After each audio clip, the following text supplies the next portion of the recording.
Lyttelton's a pretty amazing gateway to Christchurch and Canterbury. I think of how a cruise passenger would feel sailing down this harbour in the morning as the first part of their visit to Christchurch and Canterbury. We've got the hills on one side, we've got the harbour on the other. Lyttelton's full of character, both within its built infrastructure, within the properties, and within its people. The town centre of Lyttelton we almost think of as a village. It's a pretty special place. The port was badly damaged in the earthquake. That gave rise to a special recovery plan for the port. So in many ways, this is an example of where the earthquakes have allowed this project to occur perhaps much faster and maybe even more smoothly than it would have been able to do otherwise. Yeah, look, it's given us an opportunity, and the opportunity for us is to rebuild a better port, and that's what we're doing. This is a purpose-built wharf designed for the area and the size vessels that we're getting. So the vessels that are coming now are a lot larger than were here even 5 years ago. 360 metres long. They have very large propulsion units, so you've got a design for that. We've actually designed it for the largest ship and our conditions, so we will be able to say yes to all cruise ships. For the cruise ship operators, obviously security is important, so we're within the port, so we're in a secure area.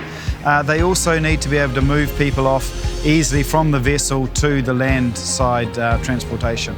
And we've set it up so a number of coaches can be parked in here at one time. This is straight off, walk off onto coaches and away to go and enjoy themselves. And this really puts Lyttelton, Christchurch, the South Island on the map for cruise ship visits. There are itineraries, particularly for larger ships, that will be able to occur in New Zealand that perhaps otherwise wouldn't happen at all.